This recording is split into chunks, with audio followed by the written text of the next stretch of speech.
Welcome to the next session of Strength of Materials.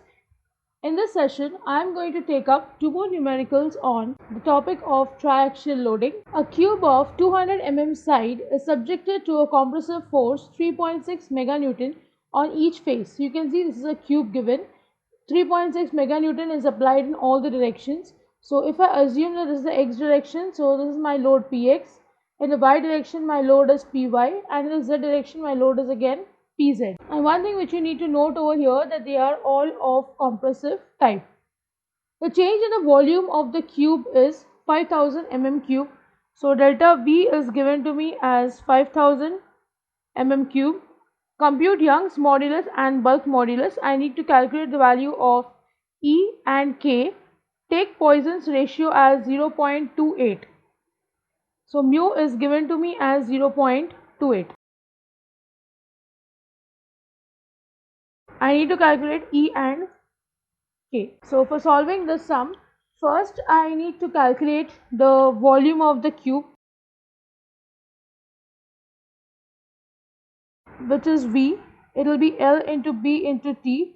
Here all the dimensions are 200. So it will be 200 cube, which is 8 into 10 raised to 6 mm cube. Next I can calculate the area of cross section. Let it be A. This will be 200 into 200 for each of them. So this will be 40,000 mm square. Now suppose if I have to calculate the stress. If you observe carefully, the load is same and so is the area for each face. So the value of stress is going to be same for all directions. So if I calculate the stress in x, y and z direction, sigma x will be equal to sigma y will be equal to sigma z, which will be load upon area. So the value of P is 3.6 into 10 raised to 6 Newton and the area is 40,000. So I get the value as 90 Newton per mm square. Next, if I use a formula of volumetric strain, delta V by V is sigma x plus sigma y plus sigma z upon E into 1 minus 2 mu. I know the value of sigma x, sigma y and sigma z, they are all the same, so they are 90. The value of E is not known to me. I know 1 minus 2 into mu is 0.28. Delta V is given to me as 5000 and I have calculated the volume as 8 into 10 raised to 6. So from this I can get the value of E as 1.9 into 10 raised to 5 Newton per mm square. Now I have to calculate the value of K as well. So for that I am giving you a relation at this moment. In the next lecture I will derive this equation. So for now you can just take the formula of E as 3K 1 minus 2 mu. So here I'll substitute E as 1.9 into 10 raised to 5 is equal to 3K into 1 minus 2 into 0.28. So here if I substitute all the values, I get the answer of K as 1.44 into 10 raised to 5 Newton per mm square. So this is the value of K. We have already discussed what is K. It is a bulk modulus. In the first lecture I have told you what is bulk modulus. It is actually the ratio of direct stress, that is force exerted upon area, divided by the volumetric strain.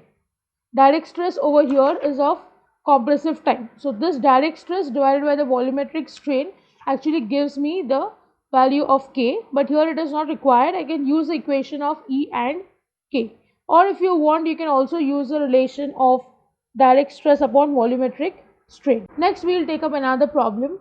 A rectangular block 300 mm by 200 mm by 100 mm is subjected to axial loads as below.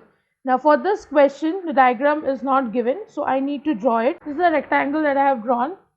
Now it is of 300 by 200 by 100. So this value of length is given to me as 300 mm. The width is given to me as 200 mm and this height is given as 100 mm. Generally, the dimensions are of L, B, and T form. So we will now mark these loads. Tensile load of 1200 kilonewton in the direction of the length. So this is actually my length L, this is my width B, and this is my thickness T. So along the length means in this way it is going to be 1200 kilonewton, and it is written tensile, so I have drawn positive. The next is compressive load of 1500 kilonewton on the 300 by 100 mm side. So this is my 300 and this is my 100 mm side. So here I will draw, it's of compressive type. So let me write, this is 1500 kilonewton. And the third is compressive load of 2400 kilonewton on the 300 by 200 mm side. So on this side I have again compressive load of 2400 kilonewton. Assuming Poisson's ratio as 0.25, so the value of mu is given as 0.25. Find the strains in the direction of each force in terms of E of the material.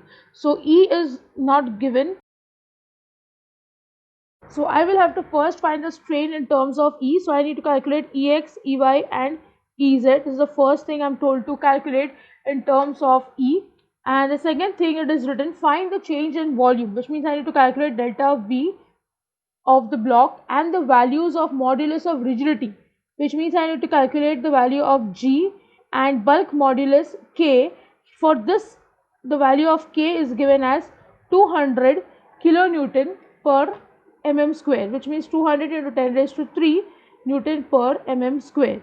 This is given to me. So let's start solving. I'll first do the calculation of strains.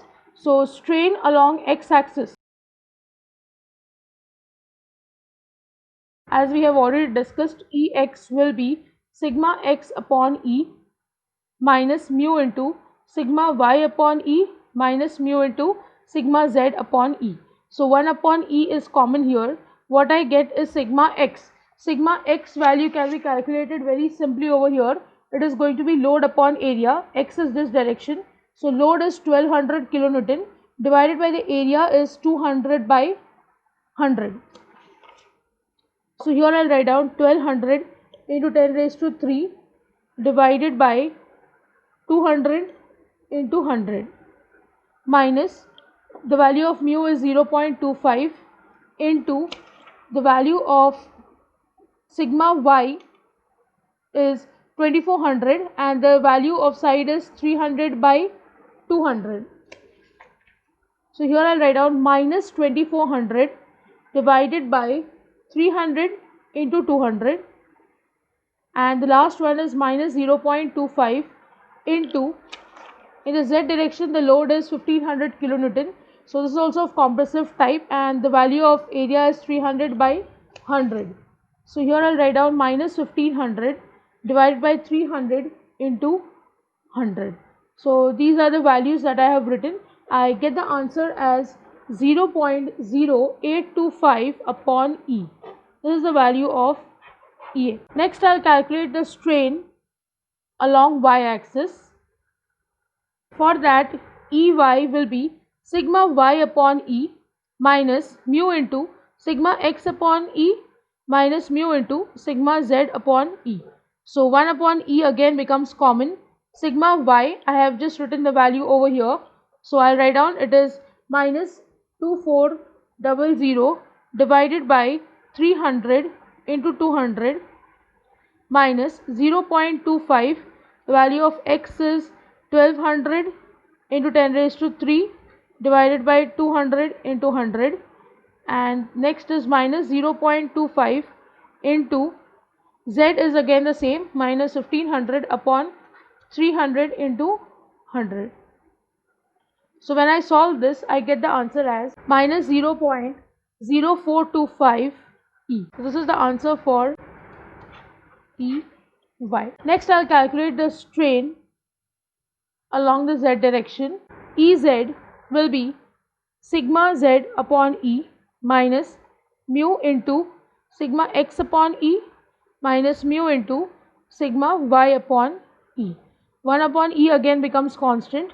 Sigma z is minus 1500 upon 300 into 100 minus 0.25 into sigma x is 1200 into 10 raised to 3 divided by 200 into 100 minus 0.25 sigma y is 2400 with a negative sign divided by 300 into 200. So for this I get the answer as, okay, I'm not using this 10 raised to 3 value, I'm sorry, I'm just leaving it in kilonewton form only. So don't take this 10 raised to 3 as I've taken the rest as kilonewton only. So you can assume that the value of E is in kilonewton, so please don't take these values. So here I'll get the answer as minus 0.055 upon E. This is the value of Ez. So these are the strain in x, y and z direction. Next I'm going to calculate the volumetric strain. So volumetric strain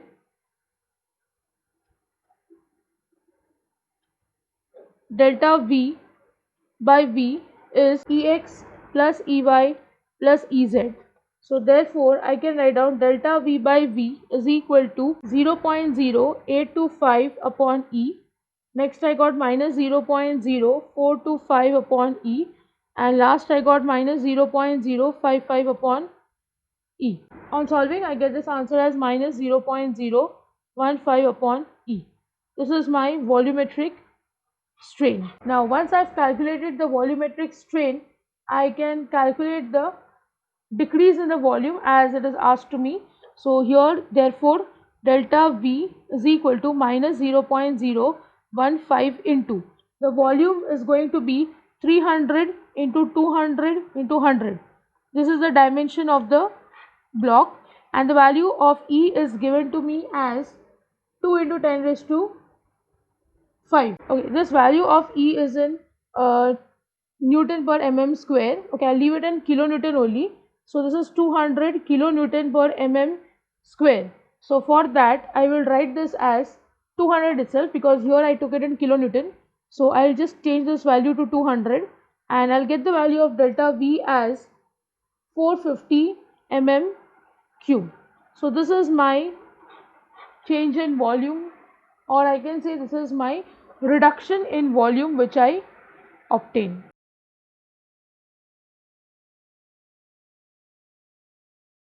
Now there are two more terms which are required to be found. One is G and the other one is K. So I will be using two equations over here. In the next lecture I will show you the derivation of it. E is equal to 2G 1 plus mu. So here therefore 200 is equal to 2G 1 plus 0.25. We will get the value of G as 80 kilonewton per mm square. G is modulus of rigidity if you recollect from the previous lectures. There is another equation which I just used in the previous numerical. E is equal to 3K 1 minus 2 mu. Therefore E is 200, 3K not known, 1 minus 2 into mu is 0.25. So here I get the value of K as 133.33 kilonewton per mm square. So these are the two numericals that I am taking up in this session. I hope you have understood the lecture. Don't forget to like, share and subscribe to my channel. Hit the bell icon for latest updates of my videos. See you in the next session. Thank you.